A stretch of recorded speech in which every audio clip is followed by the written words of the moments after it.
Say guys for the people. So ndati in my previous video ndichakuradzai kuti chii chakaitika next mukuona apo ndini ndatoenda kunoita sei kunoita purchase simbi dzema-aluminium. So what happened is ndine the guy wachoni anga representative wecompany yacho ndo andakaenda naye kunotenga ma-aluminiums acho. These things guys, they cost a fortune. I literally didn't know.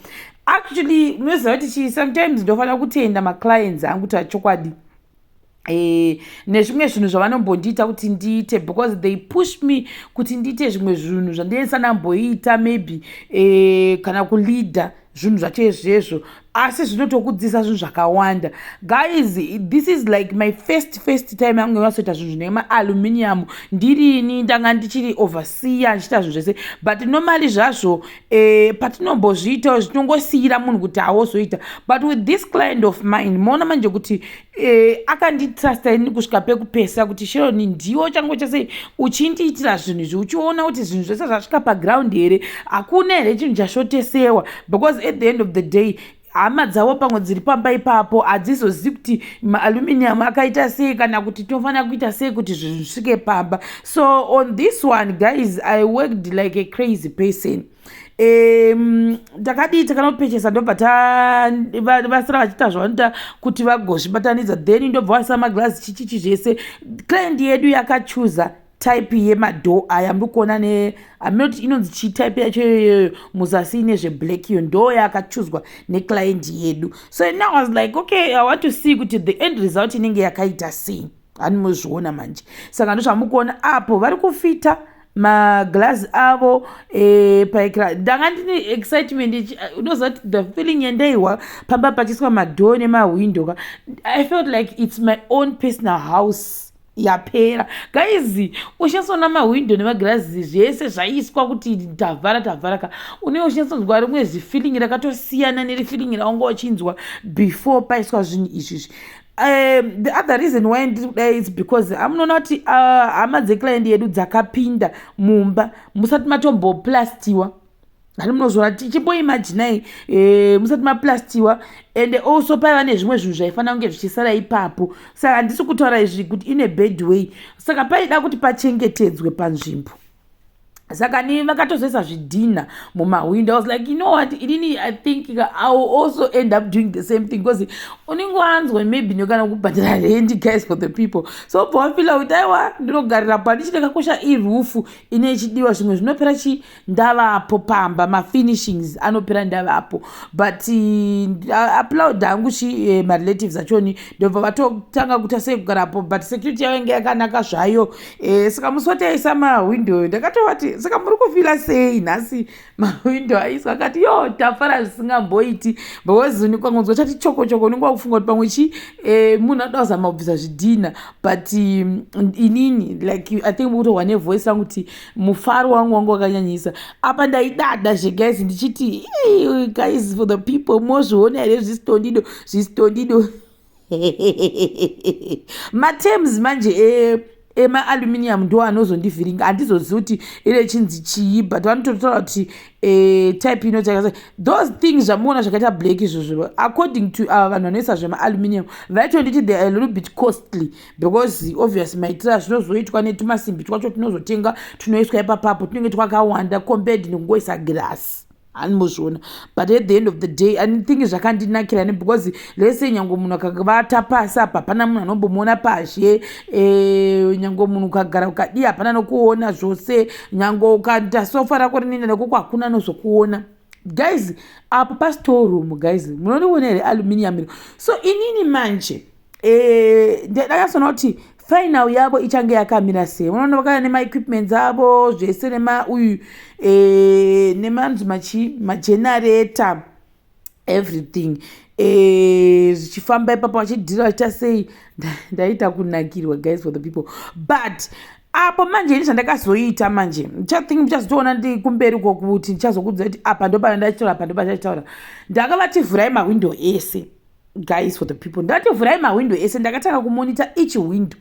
Saka pakumonitor each window I also discovered kuti pane I think at least 3 mawindow akatanga kunge kupesana mbijana. So ndoti no, come and explain kuti why panhu pakaita sezvepakaita kudai. Saka pakuzoexplain ngati no ngatipagasai because vangane zvimwe zvinhu maextra zvangane zvobva watongofixa. That's the good part yekunditi iwe Sharon Chindapo unombonditarisirawo zviri kuitwa ipapo. This client of mine ndosaka ndichifarira zisingamboiti.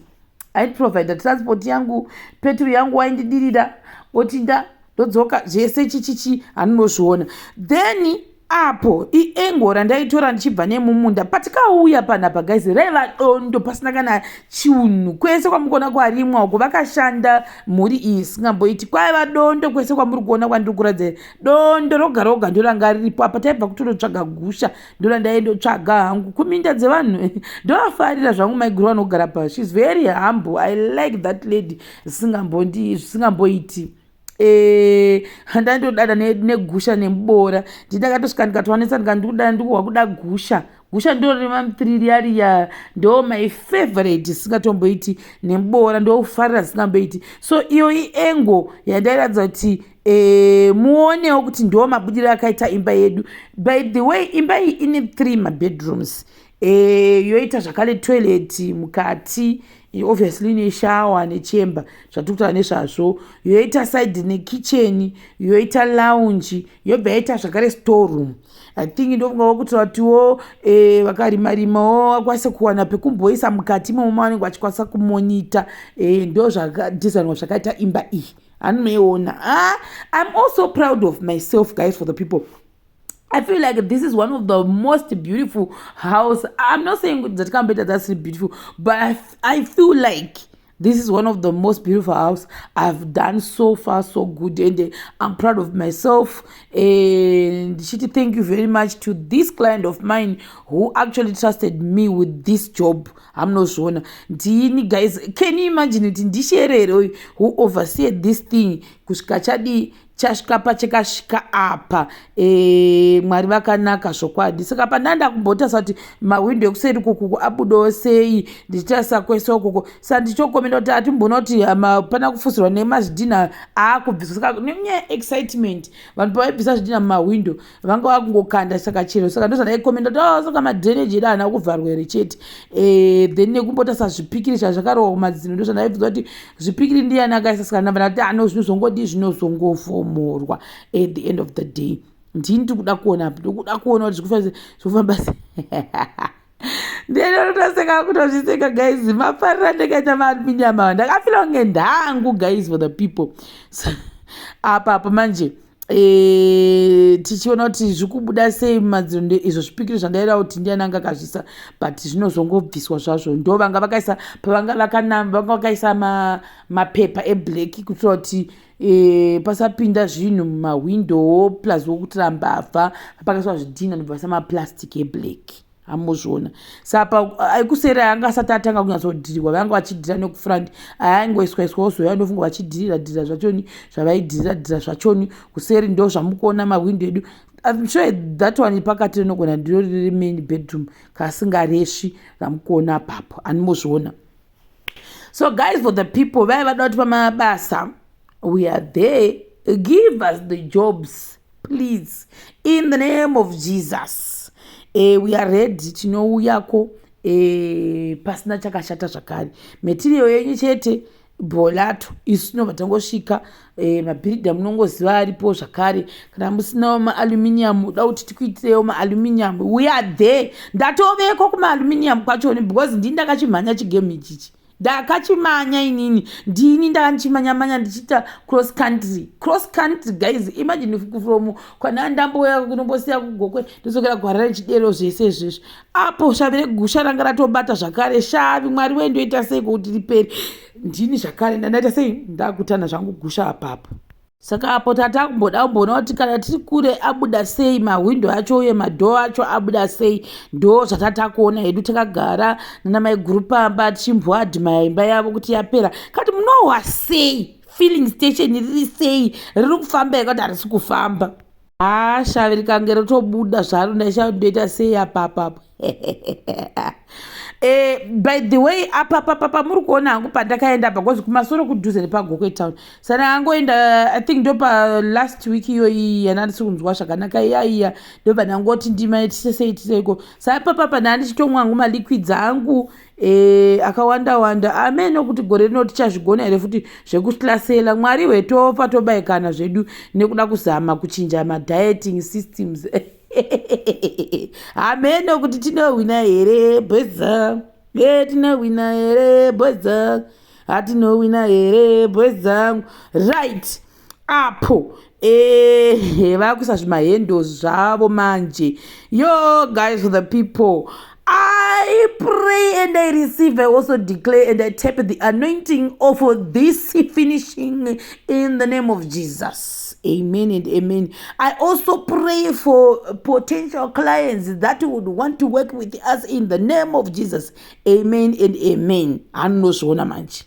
After vapedza vakuti takwenda ngati no before makuenda imi vanhu vese imimi ndikati uyai tivhure window by window muchiona manje apa ndichitaura kuti iri riri kuvhurika kana kuti hasi kuvhurika iri riri kuvhurika but dati kuna maiguru uyaiwo kuitira mangwana musazoti handina kunge ndichizaradzwa uyai tipinde pawindow by window rega tichionesana kuti zvavharika zvakanaka iri kana zvisi kuvhurika tinogona kureverwa nemane vanhu vachiti zvinhu zvakanaka because kana zvakavharika une uchingotienda kuti zvakanaka saka ndo pandakaona 3 rimwe ramukutoona ndo iri 1 iro ndakati ngam and fix this window handisi kuda zvekunetsa nevanhu nerimwe rachoni ndichazi kuti ndepapi pachoni saka but vakasiya bva vagasa iro hamaona kuti rakatangika kubhenderera saka ndatiradza munhu wese amukona ndakavakokorodza ndikati uyai kuno come here fix this I don't want problems with you. Saka vati no problem murungu. Ndinenda murungu. Zvangu nyangwe ndisiri murungu. Hamozvoona manje. Ndo zvavaita vachigasa sika. Saka ndakavavhurisa. Ndikati furai. Neivhini vamwe vangu varipo hama dzacho ndikati uyaiwo muone kuitira mangwana toda kuti musazosara muchiti hatina kupaona kuti vakativhara apa pakati. Saka ese mawindo ndo andaitaura kuti vhurai ngapavhurwe. Ndobva wasiya magadzisa ese anga angori 3 anga akataka kupesana obviously anga akaona mawindo aya saka 3 only zvimamuromo ndo zvazvakaita kungeka kuti nzvenge mbichana ndobva wasiya bva wazvifixa zvimaburi zvamukutoona ndimona ndezvemagetsi izvo then kwesa ama-reviews achazouya zvakare oitwa nababatanya vakamaita ese vakavhara meso mukapolishwa mukabuda zvakanaka ndo zvipo apapo so that was it about maaluminium edu akabuda akaitwa zvakanaka po mareviews edu akuitwa zvatabura kuti mareview aya akazouya akaitwa zvakare ndo amuri kuonayo then mawindo edu amuna pacho akutocleanwa taida kuziva kuti tomacleana sei nchiti babatanya tiradze kuti zvinobva here madhaka aya ndo zvavaindiratidza chete izvo kuti aiwa madhaka anobva saka mawindo edu amukuona ngasina kuitwa mareview kunamwa mawindo akabva anamwa zvikapera ndobva papererawo sarungano rekubasa kwanabatanya zvakare ndikati mwari vakanaka makorokoto amuhlope maiguruma landlord zvinhu zvanaka zvimozviona zvakwenenzverwa tipewo mabasa iwe tipewo mabasa